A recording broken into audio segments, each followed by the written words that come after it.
Ce que Satan avait proposé à Ève, le piège doré qu'il lui présentait, c'était une augmentation de puissance et de connaissance. Vous serez comme des dieux, Genèse 3:5. Et c'était bien là ce que se proposait aussi l'Éternel pour l'homme qu'il venait de créer. Il semble effectivement qu'il y a dans le mot de Genèse 1:26, traduit par ressemblance, la pensée de devenir comme. Il implique le devenir.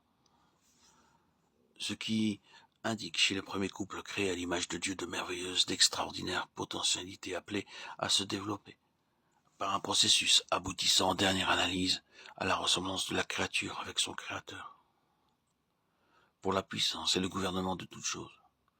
Et qu'il est douloureux, qu'il est tragique de penser que Dieu, qui seul pouvait développer harmonieusement l'usage des forces latentes déposées en l'homme, fut rejeté.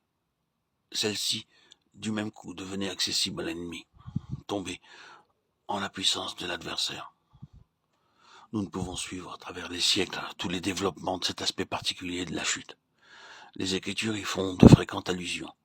Déclaration, défense, loi, châtiment, qui prouvent que, de tout temps, Satan sut réveiller ses forces latentes, les amener à l'action et les employer. Tous les siècles ont eu leurs sorciers, leurs nécromanciers, leurs magiciens, dont le pouvoir normal est lié à celui des puissances du mal. Il est réservé au temps de la fin, qui est le nôtre, de réaliser l'objectif que poursuit Satan depuis les premiers jours de la race, s'emparer du gouvernement mondial. Les Écritures annoncent qu'il y réussira durant une courte période au moyen d'un instrument, d'un surhomme qui le revêtira de force surnaturelle.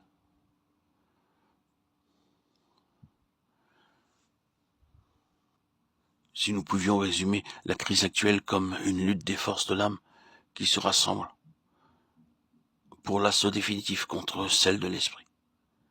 Car ce sont bien les facultés, les forces de l'âme sans Dieu qui agissent sur le monde, sur l'entendement humain, pour préparer les hommes à accepter la domination de l'Antichrist.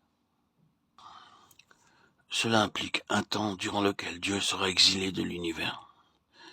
Les potentialités déposées en l'homme par le Créateur et dont le développement devait amener la ressemblance avec Dieu dans ses fonctions de gouverneur et de dominateur, qui se développent dans une toute autre direction sous l'influence satanique, de sorte que l'homme, dans sa condition déchue, s'imaginera être comme Dieu.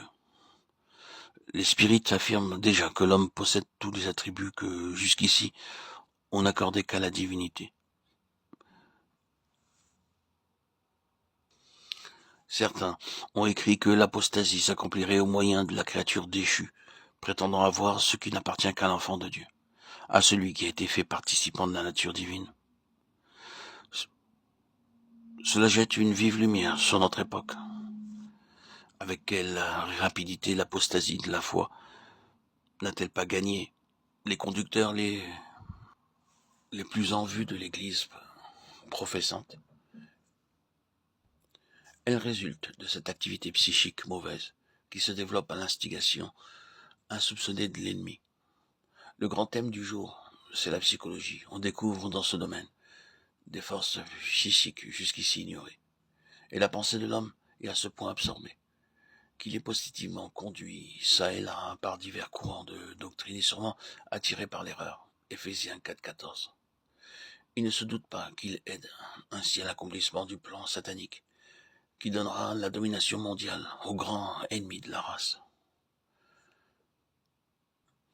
Et c'est le développement et l'emploi de ces puissances psychiques qui sont un danger pour les chrétiens spirituels, s'ils ignorent les forces latentes de l'organisme humain.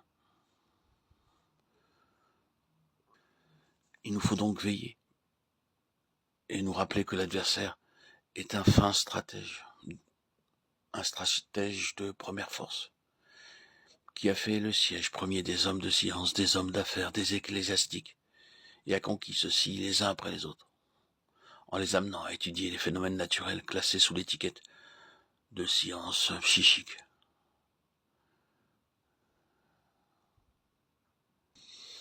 Si nous y sommes vigilants et au moyen de l'Esprit Saint auquel nous pouvons faire appel, nous pourrons alors avec une grande facilité que voir nous être révélé par le discernement que l'Esprit Saint nous donne d'entendre les contrefaçons psychiques de la vie divine dans l'esprit de l'homme.